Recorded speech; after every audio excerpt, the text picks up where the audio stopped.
শালচাপড়ায় 4 কোটি টাকার মাদক উদ্ধার, গ্রেপ্তার 2। মাদক বিরোধী অভিযানে কাছাড় পুলিশের বৃহৎ সাফল্য। শালচাপড়া অঞ্চল থেকেই বৃহৎ পরিমাণে হেরোইন সহ 2 পাচারকারীকে আটক করা হয়।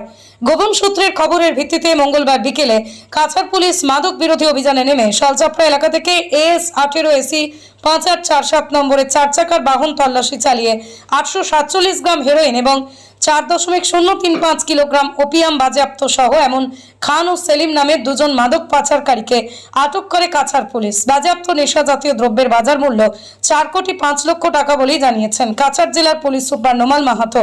মণিপুর চূড়াচাঁদপুর থেকে মাদক নিয়ে আসা হয়েছিল কাছাড়ে পাচারের উদ্দেশ্যে ছিল বলেই জানিয়েছেন পুলিশ সুপার। তিনি জানান, মাদক বিরোধী অভিযান অব্যাহত থাকবে। হিরজুর বড়ভূমির রিপোর্ট, BN নিউজ 24। নিচাযুক্ত সামগ্ৰী বা অবৈধ ড্ৰাগছৰ সৰবৰাহৰ বিৰুদ্ধে আমি সৰব হৈ আছোঁ আৰু এই যি অবৈধ ড্ৰাগছৰ সৰবৰাহ হয় সেই সৰবৰাহৰ বিৰুদ্ধে আমাৰ একেৰাহে অভিযান চলি আছে বিগত দিনত। আৰু এই অভিযানৰ এক অংশস্বৰূপে যোৱাকালি আবেলি আমি এটা বিশেষ অভিযান চলাইছিলোঁ। এই আমাৰ জিলাৰে শালচাপড়া অঞ্চলত আমাৰ এটা অভিযান চলিছিলে আৰু অভিযান কালত আমি এখন গাড়ী টাটা গাড়ী আমি তাত ধৰিবলৈ সক্ষম হ'লোঁ। এই গাড়ীখনৰ নাম্বাৰ আছিলে AS 18 AC 5847। এই গাড়ীখন যেতিয়া আমি ইণ্টাৰচেপ্ট কৰোঁ, ইণ্টাৰচেপ্ট কৰাৰ পিছত আমি 2জনকৈ ব্যক্তি ইয়াত গাড়ীখনত থকা 2জন ব্যক্তি তেওঁলোকক আমি এপ্ৰিহেণ্ড কৰোঁ, তেওঁলোকক আমি আটক কৰোঁ। আটক কৰা প্ৰথমজন ব্যক্তিৰ নাম হ'ল মহম্মদ আমু খান, তেওঁ 47 ইয়াৰ্ছ, তেওঁৰ ঘৰ হ'ল কাউকটা, জিলা বিষ্ণুপুৰ, মণিপুৰ। আৰু দ্বিতীয়জন ব্যক্তি হ'ল মহম্মদ সলিম, তেওঁৰ ঘৰ হ'ল মন্ত্ৰী পুখুৰী, ইম্ফল ইষ্ট।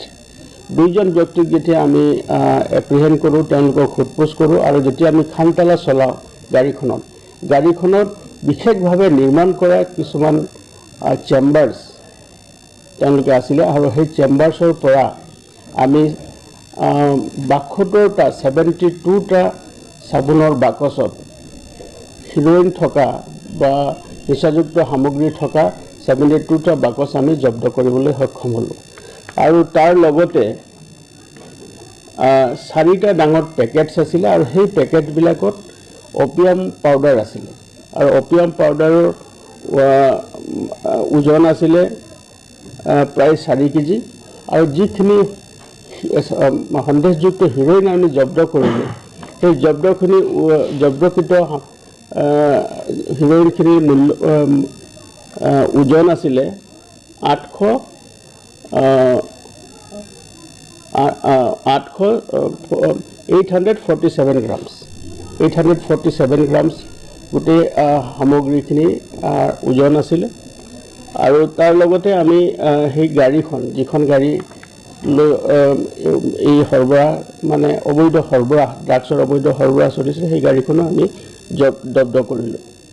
আৰু প্ৰাৰম্ভিক তদন্তত দেখা গৈছে যে এই যিখিনি সামগ্ৰী আমি জব্দ কৰিলোঁ, এই জব্দকৃত সামগ্ৰীখিনি অবৈধভাৱে চুবুৰীয়া জিলাৰ পৰা মানে আন্তঃৰাষ্ট্ৰীয় সীমা অঞ্চলৰ পৰা সৰবৰাহ হৈছিলে আৰু আমাৰ জিলাৰ মাধ্যমেদি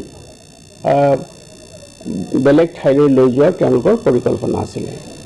গতিকে গোটেই নিশাজুৰি চলা এই অভিযানত আমি আবেলি সময়ত গাড়ীখন ধৰিবলৈ সক্ষম হ'লোঁ আৰু সেই গাড়ীখন ধৰাৰ পিছত যিখিনি জব্দকৃত সামগ্ৰী আছে, সেই জব্দকৃত অবৈধ সামগ্ৰীখিনিৰ বজাৰ মূল্য হ'ব প্ৰায় 4.5 কোটি টকা।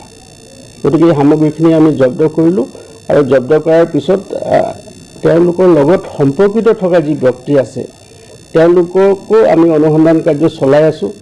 আমি চুবুৰীয়া ৰাজ্যৰ য'ৰ পৰা আহিছিলে তাৰ সেই জিলাখনৰ আৰক্ষী অধীক্ষক ডাঙৰীয়াৰ লগত কথা পাতিছোঁ আৰু তাত থকা যিজন ব্যক্তি আছে, মূল ব্যক্তি এজন ডাঙৰ মানে এটা কিংপিন আৰু এই এনেকুৱা বহুতো অবৈধ ড্ৰাগছ সৰবৰাহৰ সৈতে জড়িত আছে সেই ব্যক্তিজনকো আমি ধৰাৰ ব্যৱস্থা কৰিছোঁ। গতিকে এই অভিযান আমাৰ অব্যাহত আছে আৰু এই অভিযান আমাৰ চলি থাকিব। মণিপুৰৰ পৰা আহিছিল বস্তুখিনি মণিপুৰৰ পৰা আহিছিল। মণিপুৰৰ পৰা আহিছিল।